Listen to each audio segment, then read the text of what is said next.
قرآن میں ارشاد ہے، تو ہمارے بندوں میں سے ایک بندہ پایا جسے ہم نے اپنے پاس سے رحمت دی اور اسے اپنا علم لدنی عطا کیا۔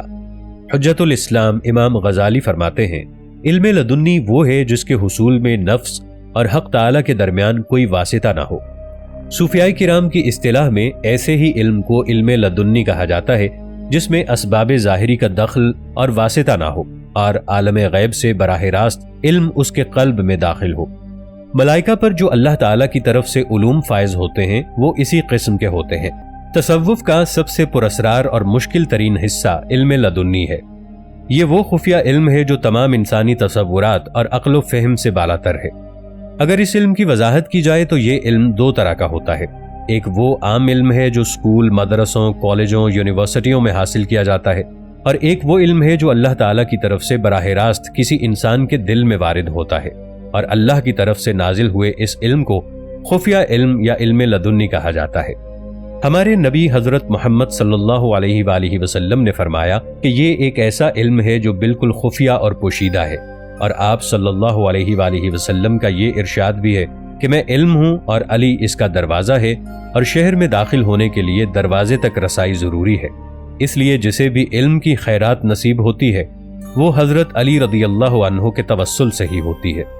حضرت علی رضی اللہ تعالی عنہ نے بذات خود یہ ارشاد فرمایا کہ میں زمین کے راستوں سے زیادہ آسمان کے راستوں کے بارے میں جانتا ہوں۔ اس علم کو وہی انسان سمجھ سکتا ہے جو قربت الہی میں مبتلا ہو۔ اگر کوئی انسان اس علم کے حصول کے لیے ساری دنیا کی کتابیں چھان لے، اسے یہ علم حاصل نہیں ہو سکتا۔ حضرت ابو ہریرہ رضی اللہ تعالی عنہ کو ایک ظاہری اور ایک باطنی دو علوم عطا کیے گئے تھے، اور یہی باطنی علم اللہ کے اولیاء کے پاس بھی ہوتا ہے، اور اس عمل کے حصول کا دار و مدار خالص اللہ کی رضا پر ممکن ہے۔ وہ جب جسے جتنا چاہتا ہے عطا کرتا ہے، بے شک وہ ہر چیز پر قادر ہے۔ قرآن مجید میں بھی علم لدنی کا ایک قصہ ملتا ہے جو کہ حضرت موسیٰ علیہ السلام اور حضرت خضر علیہ السلام کی گفتگو ہے۔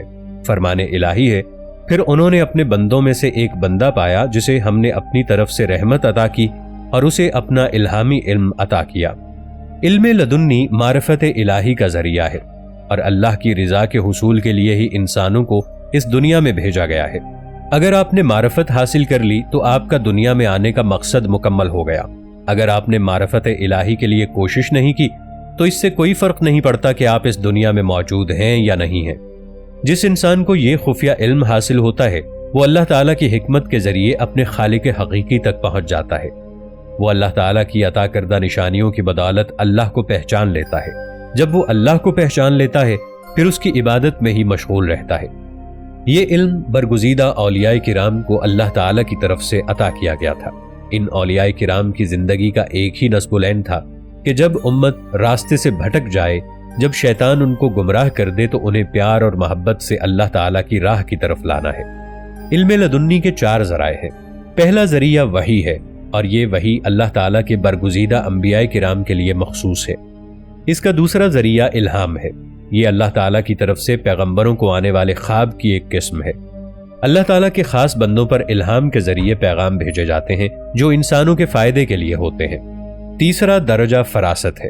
یہ ایک ایسا درجہ ہے جو اللہ تعالیٰ کے اولیاء، متقی اور پرہیزگار لوگوں کو عطا کیا جاتا ہے۔ اللہ سے رابطے کا جو آخری ذریعہ ہے اسے کشف کہا جاتا ہے۔ ان میں کشف زمین و آسمان کا خفیہ اور پوشیدہ علم ہے۔ اس علم کو قرآن مجید کی بہت سی آیات میں پوشیدہ رکھا گیا ہے۔ علم کشف کو صرف وہی لوگ جان سکتے ہیں جو روحانیت کے اعلیٰ منصب پر فائز ہوتے ہیں۔ علم لدنی ایک ایسا علم ہے جو دل کو منور کرتا ہے۔ اس علم کے حصول کے بعد انسان ان چیزوں کو بھی سمجھنا اور ان پر غور کرنا شروع کر دیتا ہے جن کے بارے میں صرف اس نے کبھی سنا ہوتا ہے۔ کہا جاتا ہے کہ یہ علم ان لوگوں کو چھو کر بھی نہیں گزر سکتا جن لوگوں میں بدعت اور غرور جیسی برائیاں موجود ہوں۔ اس لیے اس علم کے حصول کے لیے ان چیزوں سے دور رہنا ضروری ہے۔ ناظرین، انبیاء کے لیے تو یہ حکم ہے کہ اپنی نبوت کا اعلان کریں، مگر ولی کے لیے یہ حکم ہے کہ وہ اپنی ولایت کو پوشیدہ رکھیں۔ جو انسان اس علم کا جذبہ رکھتا ہو اسے چاہیے کہ وہ صبر کرنے والا، متقی، پرہیزگار، مضبوط قوت ارادی اور استقامت کا حامل ہو۔ اگر انسان ان سب چیزوں پر عبور حاصل کر لے تو وہ آسمانی رازوں کو جاننے کے بعد ان کا محافظ بن جاتا ہے، کیونکہ وہ اللہ کا دوست بن جاتا ہے، اور اللہ کے دوست اللہ کے رازدار ہوتے ہیں۔ اور رازدار ہمیشہ اسی کو بنایا جاتا ہے جو اس قابل ہوتا ہے۔ حضرت جنید بغدادی رحمۃ اللہ علیہ فرماتے ہیں کہ ہزار افسوس اس عاشق پر جو اپنے معشوق یعنی خالق حقیقی کی محبت میں دیوانہ ہے۔ جب وہ اللہ تعالیٰ کی بے شمار خوبصورتیوں کو دیکھتا ہے، وہ رازوں سے واقف ہو جاتا ہے تو وہ ان کو دوسروں پر ظاہر کر دیتا ہے۔ اللہ تعالیٰ جب کسی شخص کو ولایت کے درجے پر فائز کرنا چاہتا ہے تو اسے الہامی علم عطا کرتا ہے، اس کے بعد ولایت کے منصب پر فائز کرتا ہے۔ الہامی علم انسان کے ظاہری اور باطنی علم کو گھیرے ہوئے ہوتا ہے۔ امام شافعی رحمۃ اللہ علیہ کے قول کے مطابق اللہ تعالیٰ کسی جاہل کو اپنا دوست نہیں بناتا۔ ایک صوفی اکثر یہ فرمایا کرتے تھے کہ تم نہیں پہنچ سکتے اللہ تک عبادتوں اور ریاضتوں کے ساتھ۔ اللہ تعالیٰ کا راز اہل علم کے سینے میں ہے، وہ جسے چاہے عطا کرے۔ علم لدنی کی تلاش میں بھی ایک انسان دوسرے انسان کے پاس پہنچتا ہے، کسی درویش اللہ والے کی صحبت اختیار کرتا ہے۔ حضرت امام احمد بن حنبل سے جب پوچھا گیا کہ انہوں نے حضرت بشر حافی کی شاگردی کیوں اختیار کی تو انہوں نے اس پر ارشاد فرمایا کہ بشر حافی مجھ سے زیادہ اللہ کو جانتا ہے۔ امام اعظم ابو حنیفہ رحمۃ اللہ علیہ سے جب پوچھا گیا کہ آپ نے حضرت امام جعفر صادق علیہ السلام کی شاگردی کیوں اختیار کی تو انہوں نے فرمایا کہ اگر میں 2 سال حضرت امام جعفر صادق علیہ السلام کی صحبت میں نہ گزارتا تو میں ہلاک ہو جاتا۔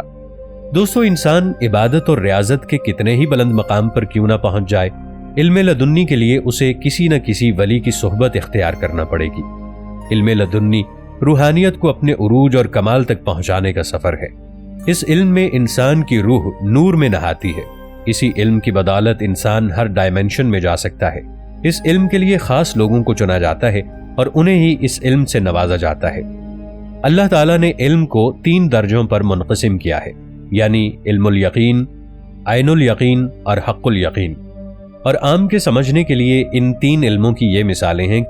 مثلا ایک شخص دور سے کسی جگہ بہت سا دھواں دیکھے اور دھوئیں سے ذہن منتقل ہو کر آگ کی طرف چلا جائے اور آگ کے وجود کا یقین کرے، اور اس خیال سے کہ دھوئیں اور آگ میں ایک تعلق لا ينفک تعلق تامہ ہے، یعنی جہاں دھواں ہوگا ضرور وہاں آگ بھی ہوگی، اس کا نام علم الیقین ہے۔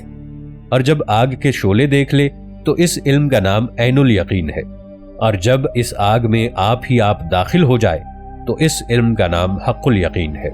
اب اللہ تعالیٰ فرماتا ہے کہ جہنم کے وجود کا علم الیقین تو اسی دنیا میں ہو سکتا ہے، پھر عالم برزخ میں عین الیقین حاصل ہوگا، اور عالم حشر اجساد میں وہی علم حق الیقین کے کامل مرتبے تک پہنچے گا۔ دوستو، ویڈیو اچھی لگے تو اسے لائک اور شیئر ضرور کیجیے گا۔ ملیں گے ایک نئی ویڈیو کے ساتھ، تب تک کے لیے طاہر عبید چودھری کو دیجیے اجازت۔ اللہ نگہبان۔